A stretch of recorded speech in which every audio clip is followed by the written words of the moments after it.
Yeah, finally getting back into a man's game right here on a man's system, an Xbox. Who in this room doesn't have an Xbox? Who's I the don't. pussy? You. Don't, shut up. Just shut up. PlayStation rules. When okay? are you gonna be a man, huh? And get yourself an Xbox? Quit being a little pussy. Huh? You know, I was playing this game last night, and two different people on Xbox Live called me bro and bra. And Yeah, there was a lot of bras being thrown around last night. I was playing with my man Jeff, who I have to say, Professor Jeff kicks ass at this game. And I like the way he tried to be modest. He's like, I don't know what I'm doing. Shut the fuck up, Jeff. You know exactly what you're doing, man. Trying to be modest with me. But anyway, man, I'm excited. We are back with Gears of War 3, one of my favorite series out there. And I'm just going to say it right now. I'm not going to even try to be suspenseful with this. This game kicks ass, man. This is the perfect finale to a very successful trilogy. Some parts of the trilogy better than others, but I love it. Love it, Jeff. Love it. This is not a trilogy, Coleman. This is not a trilogy because they left so much hanging at the end of this story. There's going to be some kind of DLC. There's got to be something to finish this up because just the fact that Griffin in the game is like, I'll see you later, Phoenix. There's no way they're going to have, Ice Cube come in and voice this guy, and then he's going to be there for 5 minutes, and it's just like, all right, we're done, later. I like how my man got his rappers mixed up. You got the wrong ice, okay? Oh, it's Ice-T. It's Ice-T, all right? It's not, I knew that was going to happen. It's not iceberg. It's not ice lettuce. All right, it's Ice-T. God damn you. Yes, Ice-T does a voice in this game, along with another rapper we'll talk about in a little bit. But, yeah, I mean, I guess there might be some other DLC coming out. I mean, you know, Microsoft is not stupid, and Epic Games is not right stupid here. It's right there in the menu. When you go to create, like you go to start a single-player campaign, it's like create new, load, and coming soon DLC. Yes. No, they're not dumb, all right? Just consider this like the series that played out at the movie theaters. You know, you had the trilogy that played on the big screen, and then after that, you have a few DVD releases. But as far as I'm concerned, this big story that we've seen played out right here, that part is done. I don't even know if do we call this a big story? I mean, that's the one problem I have with the game. It's that the story is really weak. You know, it's just a bunch of guys going from point to point, blowing stuff up and looking at like their enemies like, you know, what did he say at one point? He's like, I got your number, baby, or something, or bitch, to the queen.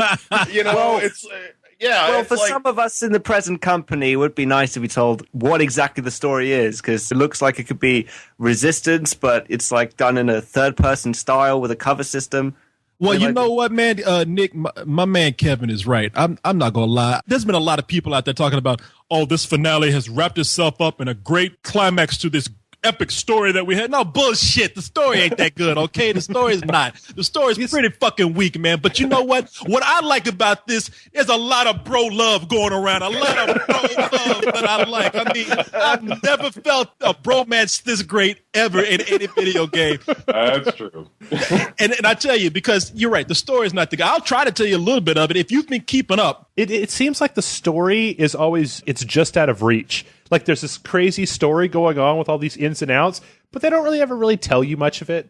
No, they don't, and they even have the nerve to put on there previously on Gears of War. It don't watch that because it doesn't tell you anything. Okay, Right. It's not. It doesn't. But it doesn't. It gives you like a 5-minute wrap up, and you still sit up there like, what the fuck was that? But if you want to know what's happening in this, if you've kept up with the series thus far, you know that starting with this game, it's sad days for Marcus Phoenix and the rest of the Gears guys. They flooded out the last big human city on the planet of Sarah. That was a city that was holding off the Locust Horde. And now that that's gone, the fighters and civilians alike have all but abandoned hope. Now, to make things worse, there's a new strain of glowing enemy out there called the Lambent, and they're spreading a disease that threatens to contaminate and wipe out the rest of the remaining humans. And the only person who may have a cure for this is Marcus's father. But wait. Marcus's father is dead. Or is he? Now, see, the story is not that great, like I was saying. So what you have right there, it adds some variety to the gameplay, but the story not so much. But what you like here is that if you've spent time with this series, these characters have a camaraderie with each other. regardless of all those cheesy lines and this bad script, these characters have like just through 3 games bonded to the point where you feel like, yes, this is my bra right here. Hey, Phoenix bra, we're gonna shoot some locusts today, bra. You know, I mean, apparently though nobody dies. Like his father is like, I thought he was dead. You know, they see the queen. I thought she was dead. They see that commissioner guy, whatever his name is. They're like, I thought he was dead. It's like, does anybody die? Does anybody die in this universe? I don't think so. There's Snake Plissken in the game. Snake Plissken, I heard you was dead. You know, what's so cool about this is that now that they've gone to this third part in the game, these characters are a little more fleshed out, for as fleshed out as you can get big muscle bound lunkheads in a game like this, and you get to play more of them. Like there's a character in here I know everybody loves. I don't like this son of a bitch until this game. Does anybody know who I'm talking about? It's the coal train. The coal train, baby. I mean, that is the loudest black stereotype. But in this game, they humanize him a little bit. And I've never liked Cole because everybody's sneaking around and they're just like, hey, the locusts are there. Let's stay low. And then Cole comes up, hey, baby, whoa, the coal train is here. And the locusts are like, whoa. Was he a blaxploitation character or something? Yes, yes, he's got basically. Pip and everything. Yeah, everybody knows the Cole train. Cole plays like the equivalent of football, whatever it is on this planet. And Thrash ball. Thrash ball, yeah. And in this game, they've humanized Cole a little bit more because you get to go back to Cole's hometown where he became famous for Thrash ball. That was a really nice segment of the game. I mean, that was really well done, I thought. Did you think so? I kept laughing the entire time. I'm like, dude, the future of humanity is at stake. Like, who cares if your locker room has been overrun by a bunch of lambent? I mean, but for a character like that, what it is, that's the things that I like about this game story-wise is that they've taken characters in this crazy 80s cheeseball story, and they made some characters a little more human. Cole gets to go back and reminisce about his glory days, and you get just a little bit more of that character. Now, does it make it for great characterization? No. What you're talking about, Jeff, is that look, you're right. Everybody is starving, hungry, giving up hope on life, and they're just angry and everything. But when Cole comes up, they're like, hey, it's the Cole train, man. I saw that guy on TV. He plays football, man. Somebody's little kid is starving. Boy, give me that piece of food right there. Cole, take this, man. Here, this is you. You walk into this village where everybody is obviously hanging on by their fingernails, starving to death, constantly being overrun, and he just walks in and they're like, oh, it's Coltrane. Do you want all of our guns, Coltrane? Do you want some of our food, Coltrane? Take everything. Here, take my white wife, Coltrane. I don't mind. It's all right. Yeah, I hear what you're saying, Jeff, but for you to play that character is cool, and for them to give him just a little bit of his flashback of a days long gone, which is kind of a metaphor for all of humanity, because this whole thing is just like, you ever had a feeling you're dead and nobody ever told you, and it speaks for the rest of the game. It's small little touches like that to a story that would otherwise just be horrible that makes it kind of acceptable and sweet here. It actually does work. And I mean, it sounds like I'm complaining about it, but it kind of works the same way that the characters in Bulletstorm worked. How they're kind of unlikable characters, but through the course of the story, they humanize them and they make them into a little bit less caricature, and you end up genuinely kind of getting attached to them to the point where you care about what happens to them by the end of the game. Yeah. When I first started playing Gears of War, it was just like, who's this meathead with the do-rag and the soul patch? I'm the tough guy. Yeah, he was kind of like a hipster on steroids, wasn't he? It was, it was. And they've also added some other characters that I thought kind of balanced things out. This time, to balance out the testosterone in this game, they've added 2 women, Sam, and who's an Australian chick with a fine-ass sexy voice. I want to have sex with that chick so bad. And Anna, who is more the straight-laced military type in the game, sort of the den mother group. She gets people in line. And I also like that they did take everybody's advice, because from people like me, I was like, damn, you got like one black person in the game. He's the loudest, buffoonish character in this game. Well, they listen to that and they say, okay, we put in a quiet black man in this game, with Jace. Jace is almost the kind of character that pulls Cole aside, like Cole, like, whoa! And Jace like, Negro, will you please quit making fools out of both of us? Goddamn, in front of these white folks here. One of the women, was that Claudia Black? Yeah, Mm-hmm. That was Claudia Black, and then the rapper that our singer, or maybe he does both, that they had for Jace is Drake, who's a Grammy-nominated star. So, yeah, the game is big enough that they can pull in celebrity voices. But now you're talking about, man, who gives a fuck about these voices? Y'all talking about the story and bromances and all that. What about the game, man? That's all I want to do. I don't give a damn about this story right here.